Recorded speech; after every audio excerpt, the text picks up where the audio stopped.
Today is Thursday, September 20th, 2012. I'm in New York City for the Harlem International Film Festival, where The Glamorous Lie is making its world premiere. I'm so excited, despite the fact we've had an interesting week.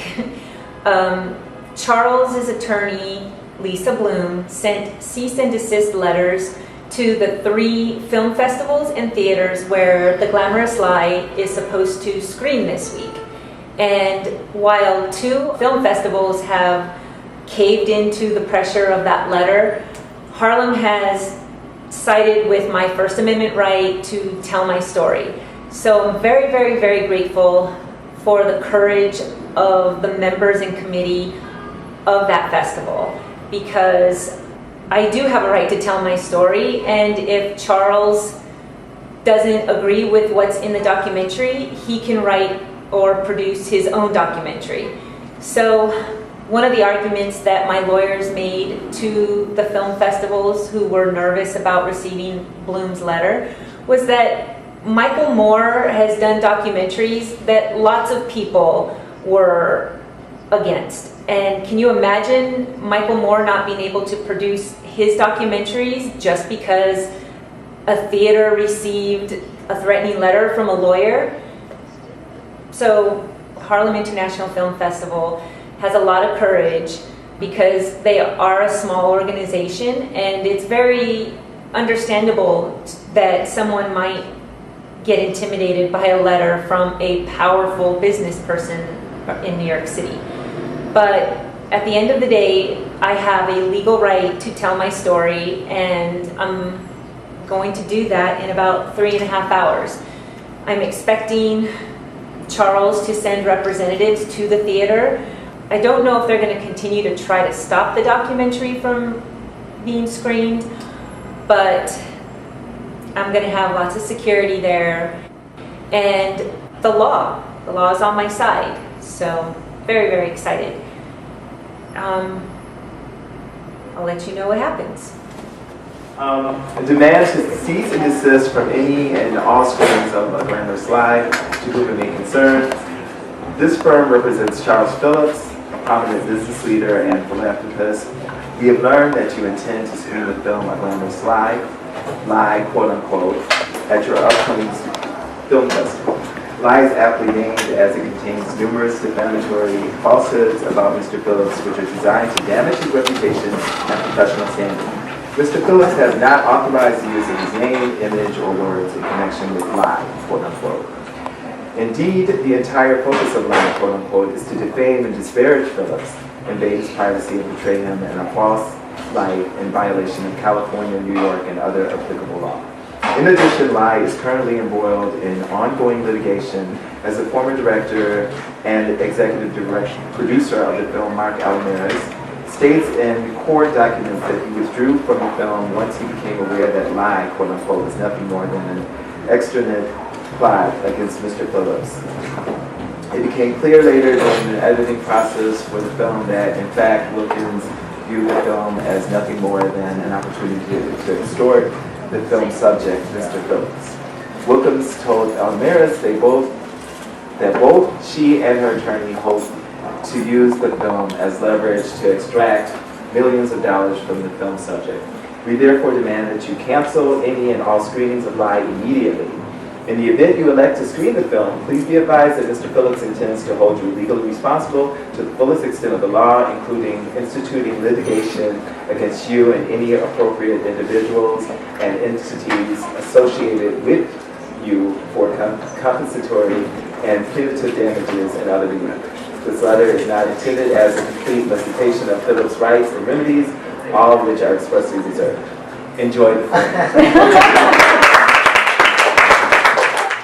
And are there any questions in the audience?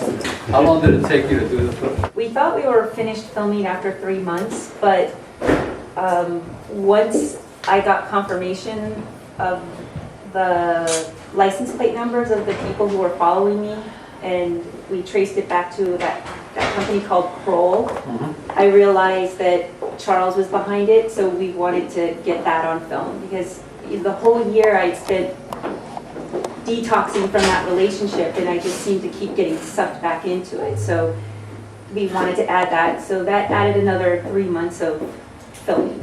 It should have been finished by October of 2010, but we didn't finish with all the editing until June. And when did you put the billboards up? January 2010. Everyone thinks that I planned the billboards to go up the week that Oracle was having this big conference where they were announcing the big Sun Microsystem integration. It was a very big deal for Oracle, and it just happened that I had nothing to do with the date. Clear Channel just contacted me and said, okay, we can put them up now. And I said, okay, well, it's about time. And it wasn't until Charles called me and said, please take them down. You know, Larry isn't talking to me. He's going to fire me if this interferes with the Sun conference. So I took them down.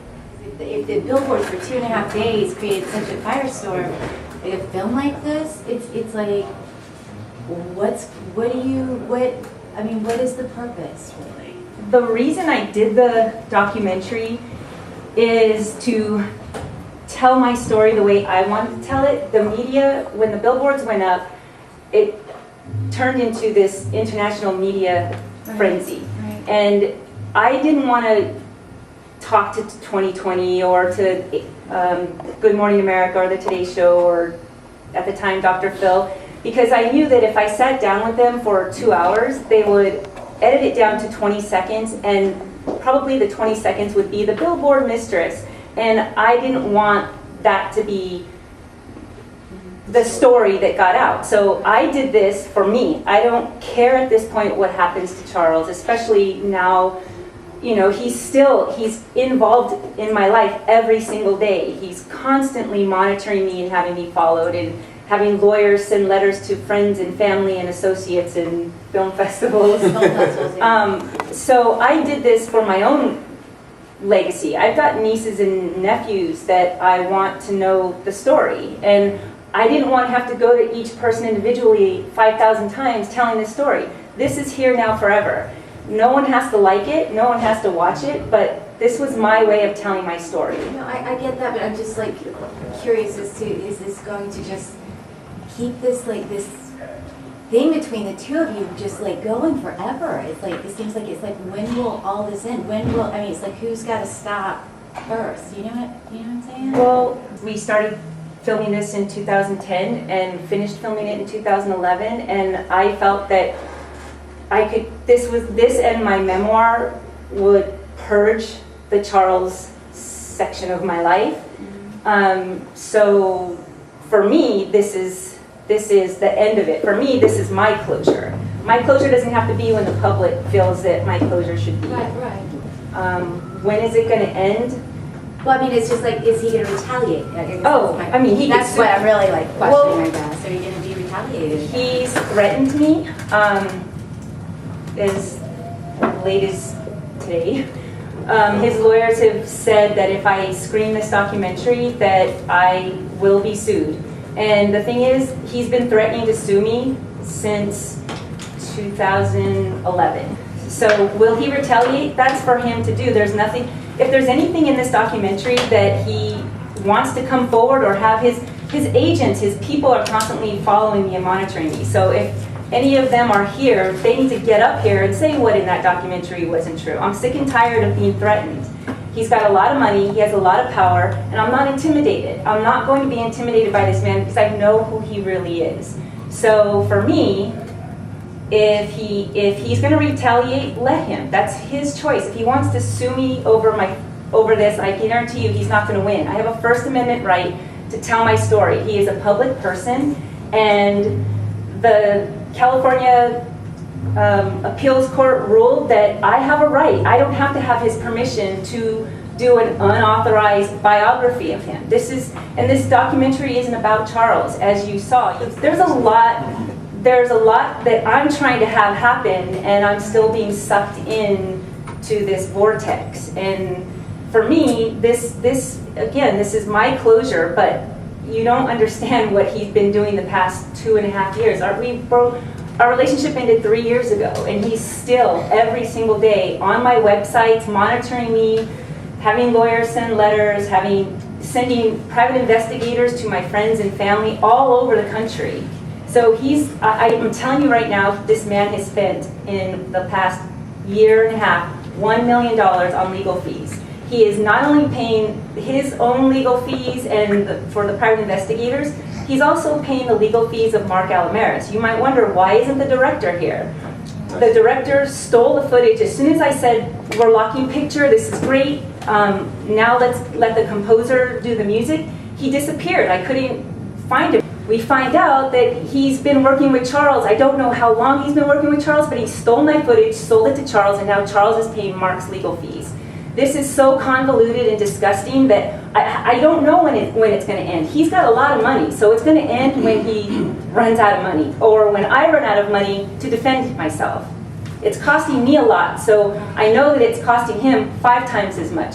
He begged me to go to mediation in January of 2012 to try to settle, settle things between us, and we get into mediation. And he flew 5 lawyers from New York into California. He flew in a private investigator who'd been unleashed around the country to sit in a room and tell my lawyers, we have so much dirt on YaVaughnie. If she doesn't agree to take this 7-figure dollar amount to shut up and get out of our lives, we're going to sue her at 9 a.m. tomorrow. I laughed at them because I showed up with my one little attorney. He's not a little attorney, Marty Singer's pretty powerful, but he showed up with an army of goons. And I just laughed. It's like, wait, this is mediation. He called all of these people in here. Or he called me, he asked me to come to mediation to kind of like try to settle things without going to court, without having to sue each other. But I just said, I'm out of here. I'm not going to accept their intimidation. He told my lawyers they have a lot of dirt on me, and just went on and on and on about how wonderful a philanthropist and businessman Charles Phillips is, and what a pillar of society is, and what trash YaVaughnie Wilkins is. Charles Phillips would not have lived with me, been with me, taken me around his precious son, had me meet his father, had me meet his cousin if I were trash. I'm only trash now because I'm fighting back.